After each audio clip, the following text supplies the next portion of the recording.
नमस्ते। जय आत्मदेव मुनि दर्शन चैनल को रवींद्र मुनिर आपण मानक स्वागत। समस्ते भले रुहंतु यही शुभ कामना करे। आज आम आत्मा मन और शरीर उपर आलोचना करिबा। यथा आत्मा कौन, तार रूपरेख किपरि, से केउठी अछि, ठीक से हीपरि मन कौन, मनर आत्मा सहित कि प्रकार संबंध अछि, मनर कार्य कौन, शरीरर मन और आत्मा सहित केउं प्रकार संपर्क अछि, ये सब बाबद विशेष भाव में आलोचना करिबा। आपण मानक अनुरोध भिडियोटीर शेष पर्यंत शुणिबे। प्रथम आलोचना करिबा आत्मा कौन।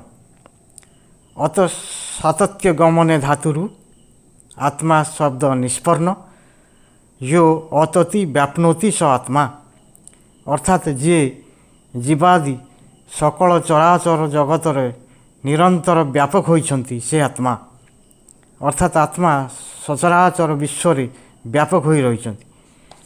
उपनिषद वर्णना अच्छे, सर्वे जनानुभूयन्ते जह स्वयं नानुभूयते तमात्मान वेदितार विधि बुद्ध्या सुसृष्टया, अर्थात ये संसार रे समस्त जहा द्वारा अनुभव करा जाई पारे मात्र निजे अनुभव होई पारे ना, ताहाकु आत्मा बोली जानो। एवं मन द्वारा आत्मा रे जोग करी आत्मा को अनुभव करिबा जानो। तेबे आत्मार रूपरेख किपरि, आत्मार लक्षण कौन, से बाबद रे कहा जाइछि। प्रकाशोर्कस्य तोयस्य सहितमग्ने यथोष्णता स्वभाव सच्चिदानंद नित्य निर्मल मात्मन। अर्थ है सूर्यंकर प्रकाश परी, जलर शीतलता परी, अग्निर उष्णता परी आत्मार स्वभाव सच्चिदानंदता। सुतरां आत्मा केवल सच्चिदानंद, अर्थात आत्मा सत् चित आनंद स्वरूप। यही प्रकार आत्मार संज्ञा मध्य श्रीमद शंकराचार्य देइछन्ति। तांको संज्ञा अनुजाई स्थूल सूक्ष्म कारण शरीरात व्यतिरिक्त पंचकोशादि सन अवस्थात्रय साक्षी सच्चिदानंद स्वरूप सन ज तिष्ठति स आत्मा, अर्थात स्थूल सूक्ष्म और कारण शरीर ठारू भिन्न बा अलगा पंचकोशर स्वतंत्र एवं जीवात्मार अवस्थात्रयर साक्षी जी सच्चिदानंद रूप में तिष्ठि रही से होउछन्ति आत्मा। आसंतु यही संज्ञा उपरे विशेष भाव में आलोचना करिबा। स्थूल सूक्ष्म कारण विषय रे आलोचना कले स्थूलस्वर आमर ही रक्त मांसर गढ़ा दृश्यमान शरीर जहाँ को आम देखिपे अनुभव करें, ता स्थूल शरीर। सूक्ष्म शरीर उपर कहले सूक्ष्म मनोबुद्धि दश इंद्रियुक्त प्राणीर पंचीकृत भूत संभव भोक्तु सुखादरेपि साधनम शरीरम अन्योद विदुरात्मन बुद्धा, अर्थात मन बुद्धि दश इंद्रिय पंच प्राण और पंचभूत जो माने सुख दुख को भोग करिवार साधन होता एवं स्थूल शरीर ठारू भिन्न होता पंचकृत होता एमानकु नहीं सूक्ष्म शरीर सृष्ट। तापर आसंतु कारण शरीर को जानिबा। अव्यक्तम एतत् त्रिगुणे नैरुक्तम तत्कारण नाम शरीरमात्मन सुषुप्ति एतस्य विभक्ति अवस्था प्रलीन सर्वेन्द्रिय बुद्धिवृत्ति, अर्थात जहाँ को व्यक्त करहब नहीं, जहाँ त्रिगुण द्वारा निरूपण होइछि ताकू कारण शरीर कहुए। सुषुप्ति अवस्था प्रलीन होई जेउठारे बुद्धिवृत्ति इंद्रिय माने निस्तेज हो जाइथांती, अर्थात सुषुप्ति अवस्था बा गाढ़ निद्रा अवस्था को कारण शरीर बोली बुझिबा। तेणु ये सब गुड़िक है तीन प्रकार शरीरर वर्णना। जगद्गुरु आदि शंकराचार्यंकर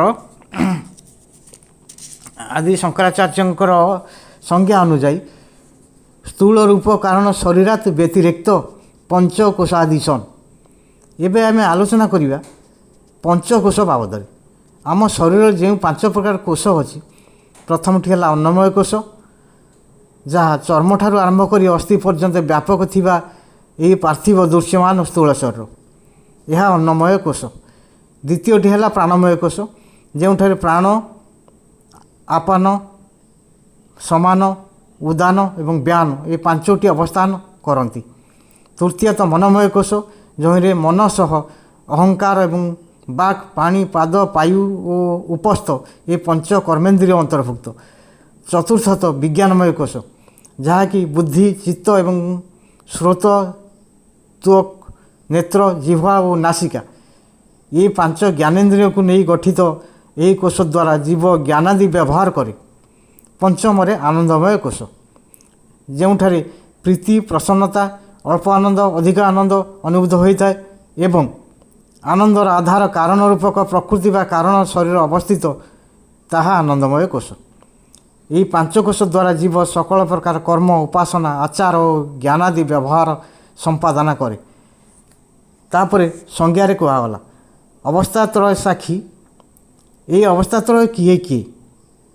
ଅବସ୍ଥାତ୍ରୟ ହେଉଛନ୍ତି ଜାଗ୍ରତ, ସ୍ୱପ୍ନ ଏବଂ ସୁଷୁପ୍ତି। ଜୀବ ତିନୋଟି ଅବସ୍ଥାରେ ଥାଏ, ତାହା ହେଲା ଜାଗ୍ରତ ଅବସ୍ଥା ଅର୍ଥାତ୍ ସଜାଗ ଥିବା ଅବସ୍ଥା, ଦ୍ୱିତୀୟରେ ସ୍ୱପ୍ନ ଅବସ୍ଥା ଯେଉଁଥିରେ ସୂକ୍ଷ୍ମ ଶରୀର ସକ୍ରିୟ ହୋଇଯାଇଥାଏ, ତୃତୀୟରେ ସୁଷୁପ୍ତି ଅବସ୍ଥା ବା ଗାଢ଼ ନିଦ୍ରା ଅବସ୍ଥା। ଆଉ ଏକ ଅବସ୍ଥା ଅଛି, ତାହା ହେଲା ମୂର୍ଚ୍ଛିତ ଅବସ୍ଥା। ତାହା ଏହି ପୂର୍ବ ତିନି ଅବସ୍ଥାରୁ ଭିନ୍ନ। ସେ ମୂର୍ଚ୍ଛିତ ଅବସ୍ଥା ବାବଦରେ ଆଲୋଚନା କରାହେଉନି। ତେଣୁ ସଂଜ୍ଞା ଅନୁଯାୟୀ ଯିଏ ଏହି ତିନି ଅବସ୍ଥାର ସାକ୍ଷୀ ଅର୍ଥାତ୍ ଏହି ତିନି ଅବସ୍ଥାର ଯିଏ ଦ୍ରଷ୍ଟା, ତାହା ସହିତ ସଚ୍ଚିତ୍ ଆନନ୍ଦ ଯିଏ ଅର୍ଥାତ୍ ଯାହାର ସ୍ୱରୂପ ସଚ୍ଚିଦାନନ୍ଦ, ତାହା ସେହି ବିଷୟରେ ଆମେ ଆଲୋଚନା କରିବା। ଆମର ଯେଉଁ କୁହାହେଲା ସ୍ଥୂଳ ସୂକ୍ଷ୍ମ କାରଣ ଶରୀରାତ ବ୍ୟତିରିକ୍ତ ପଞ୍ଚକୋଷାଦିଶନ୍ ଅବସ୍ଥାତ୍ରୟ ସାକ୍ଷୀ, ଏଗୁଡ଼ିକ ସବୁ ଅଷ୍ଟ ଲକ୍ଷଣ ଅର୍ଥାତ୍ ଆତ୍ମା ପର୍ଯ୍ୟନ୍ତ ପହଞ୍ଚିବାର ଲକ୍ଷଣ। କିନ୍ତୁ ଏତଦ୍ ବ୍ୟତୀତ ଆତ୍ମା ସଚ୍ଚିଦାନନ୍ଦ, ଯାହା ତା'ର ସ୍ୱରୂପ ଲକ୍ଷଣ। ତେବେ ସଚ୍ଚିତ୍ ଆନନ୍ଦ କ'ଣ, ଏ ବିଷୟରେ ସମ୍ୟକ ଆଲୋଚନା ରଖିବା। ଅଶୁଭୁଭି ଧାତୁରୁ ସତ୍ ଶବ୍ଦ ସିଦ୍ଧ ହୁଏ। ୟଦସ୍ତି ତ୍ରିଷୁ କାଳେଷୁ ନ ବାଧ୍ୟତେ ତତ୍ ସତ୍, ଯିଏ ସର୍ବଦା ବିଦ୍ୟମାନ ଅର୍ଥାତ୍ ଅତୀତ, ବର୍ତ୍ତମାନ, ଭବିଷ୍ୟତ ଏହି ତ୍ରିକାଳରେ ଯିଏ ବାଧିତ ବା ବିନିଷ୍ଟ ନୁହନ୍ତି, ସେ ସତ୍ ଅଟନ୍ତି। ସତ୍ୟକୁ ମଧ୍ୟ କୁହାଯାଇଛି ସତ୍ୟଂ ଯଥାର୍ଥେ ବାଙ୍ଗ ମାନସେ ଯଥା ଦୁଷ୍ଟଂ ଯଥାନୁମିତଂ ଯଥାଶ୍ରୁତଂ ତଥା ବାଙ୍ଗ ମନଶ୍ଚେତି, ଅର୍ଥାତ୍ ମନ ଓ ବାଣୀ ଦ୍ୱାରା ସତ୍ୟକୁ ପ୍ରକାଶ କରାଯାଏ। ଯାହା ଦେଖିବା, ଶୁଣିବା ବା ଅନୁମାନ ପ୍ରମାଣ ଦ୍ୱାରା ଜାଣିବା, ତାକୁ ଠିକ୍ ସେହି ଅନୁସାରେ ବା ତଦନୁସାରେ ବଚନ ଦ୍ୱାରା ପ୍ରକାଶ କରିବା ଏବଂ ମନରେ ଭାବିବା ହେଉଛି ସତ୍ୟ। ସେଥିପାଇଁ ଭାଗବତରେ ବର୍ଣ୍ଣନା ଅଛି, ଯାହାକୁ ଆଦି ଅନ୍ତ ମଧ୍ୟେ ବିନାଶ ନ ଦେଖି ପ୍ରମାଦେ, ତାହାକୁ ସତ୍ୟ ତତ୍ତ୍ୱ ଜାଣି ଅନ୍ୟଥା ମିଥ୍ୟା ପରିମାଣି। ଯିଏ ସବୁଦିନ ଅପରିବର୍ତ୍ତନୀୟ ଭାବରେ ତିଷ୍ଠ ରହେ, ତାହା ସତ୍। ଚିତ୍ ସଂଜ୍ଞାନେ ଧାତୁରୁ ଚିତ୍ ଶବ୍ଦ ସିଦ୍ଧ ହୁଏ। ଯ ଚେତୋତି ଚେତୋଇତି ସଂଜ୍ଞା ପୋଇତି ସର୍ବାନ୍ ସଜ୍ଜନାନ ଯୋଗିନସ୍ତ ଚିତ୍, ଯିଏ ଚେତନ ସ୍ୱରୂପ ଅଟନ୍ତି ଏବଂ ସକଳ ସଜ୍ଜନ ଓ ଯୋଗୀଙ୍କୁ ଚେତାନ୍ତି, ଭଲମନ୍ଦ ସତ୍ୟ ଅସତ୍ୟର ବୋଧ କରାନ୍ତି, ସେ ହେଉଛନ୍ତି ଚିତ୍। ତେଣୁ କୁହାଯାଇଛି ସ୍ୱୟଂ ପ୍ରକାଶ ମାନସନ୍ ସ୍ୱସ୍ମିନ୍ ଆରୋପିତଂ ସର୍ବଂ ପଦାର୍ଥ ଅବଭାଷକତ୍ୱଂ ଚିଦ୍ରୂପତ୍ୱ ମୁଚ୍ୟତେ। ଅର୍ଥାତ୍ ଯେ ନିଜର ପରିଚୟ ଅର୍ଥାତ୍ ନିଜେ କିଏ ବୋଲି କହିବା ସଙ୍ଗେ ସଙ୍ଗେ ନିଜଠାରେ ଅନ୍ୟମାନଙ୍କର ପରିଚୟ ପ୍ରଦାନ କରିବାର ସକ୍ଷମତାକୁ ଚିତ୍ ବୋଲି କୁହାଯାଏ। ଏସବୁ ଚିତ୍ର ପରିଭାଷା। ତାପରେ ଆସନ୍ତୁ ଜାଣିବା ଆନନ୍ଦ କ'ଣ। ଆଙ୍ଗ ପୂର୍ବକ ଟୁନୁଦି ସମୃଦ୍ଧ ଧାତୁରୁ ଆନନ୍ଦ ଶବ୍ଦ ସିଦ୍ଧ ହୁଏ। ଆନନ୍ଦତି ସର୍ବେ ମୁକ୍ତା ଯସ୍ମିନ୍ ଯଦାୟୁ ସର୍ବାନ୍ ଜୀବନାନନ୍ଦ ଏତି ସ ଆନନ୍ଦ, ଯିଏ ସ୍ୱୟଂ ଆନନ୍ଦ ସ୍ୱରୂପ ଅଟନ୍ତି, ଯାହାଙ୍କଠାରେ ସମସ୍ତ ମୁକ୍ତ ଜୀବ ଆନନ୍ଦ ପ୍ରାପ୍ତ କରନ୍ତି ଏବଂ ଯିଏ ସକଳ ଧର୍ମାତ୍ମାକୁ ଆନନ୍ଦିତ କରାନ୍ତି, ସେ ଆନନ୍ଦ ଅଟନ୍ତି। ଆନନ୍ଦ ସମ୍ବନ୍ଧରେ କୁହାଯାଇଛି ଆନନ୍ଦ ରୂପତ୍ୱଂ ନାମ ପରମ ପ୍ରେମାସ୍ପଦତ୍ୱଂ ନିତ୍ୟ ନିରତିଶୟାତ୍ ଆନନ୍ଦତ୍ୱମ୍ ଇତି ଉଚ୍ୟତେ। ଅର୍ଥାତ୍ ଯିଏ ଆନନ୍ଦ ରୂପ, ସେ ପରମ ପ୍ରେମାସ୍ପଦ, ପ୍ରେମର ଆସ୍ପଦ ଅର୍ଥାତ୍ ଯୋଗ୍ୟ।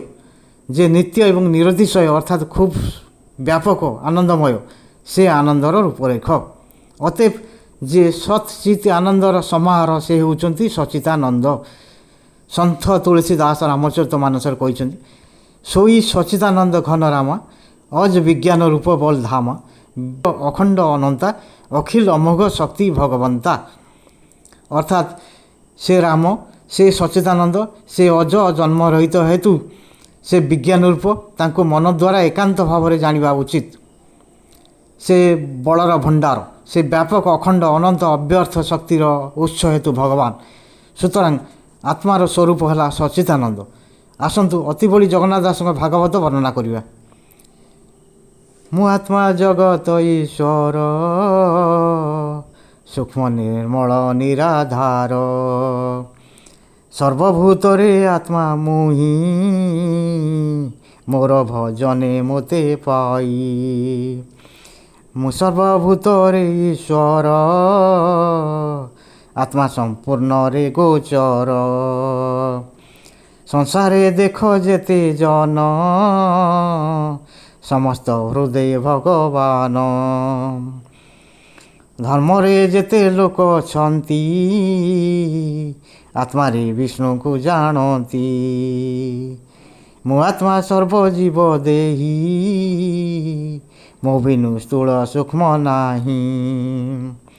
ଆତ୍ମା ଅଟଇ ଶୁଦ୍ଧ ଜ୍ଞାନ ଅନୁଭବରେ ତା ପ୍ରମାଣ। ଅତଏବ ଭାଗବତ ଆକାର ଆତ୍ମା ସମ୍ବନ୍ଧରେ ଏସବୁ ବର୍ଣ୍ଣନା ଦେଇଛନ୍ତି।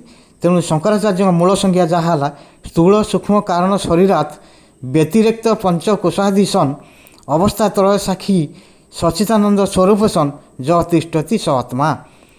ତା ଅର୍ଥ ସ୍ଥୂଳ ସୂକ୍ଷ୍ମ ଓ କାରଣ ଶରୀରଠାରୁ ଭିନ୍ନ ବା ଅଲଗା ପଞ୍ଚକୋଶରୁ ସ୍ୱତନ୍ତ୍ର ଏବଂ ଜୀବାତ୍ମାର ଅବସ୍ଥା ତ୍ରୟର ଯିଏ ଦ୍ରଷ୍ଟା ବା ସାକ୍ଷୀ ଯିଏ ସଚ୍ଚିଦାନନ୍ଦ ସ୍ୱରୂପରେ ତିଷ୍ଠି ରହିଛନ୍ତି ସେ ଆତ୍ମା।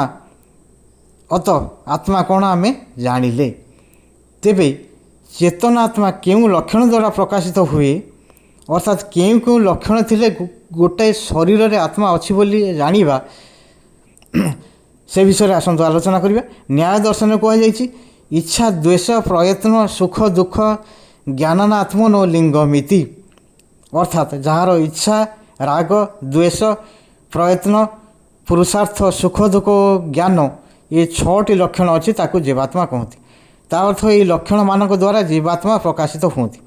ତେଣୁ ଯେଉଁ ସାଧକ ପ୍ରକୃତ ଶାନ୍ତି ଆନନ୍ଦ ପାଇବା ପାଇଁ ଚାହାନ୍ତି ସେ ଭୌତିକ ସଂସାରରୁ ଆନନ୍ଦ ପାଇବା ପରିବର୍ତ୍ତେ ନିଜଠାରୁ ବା ଆତ୍ମାରୁ ଆନନ୍ଦ ପାଇବା ପାଇଁ ଚେଷ୍ଟା କରନ୍ତୁ।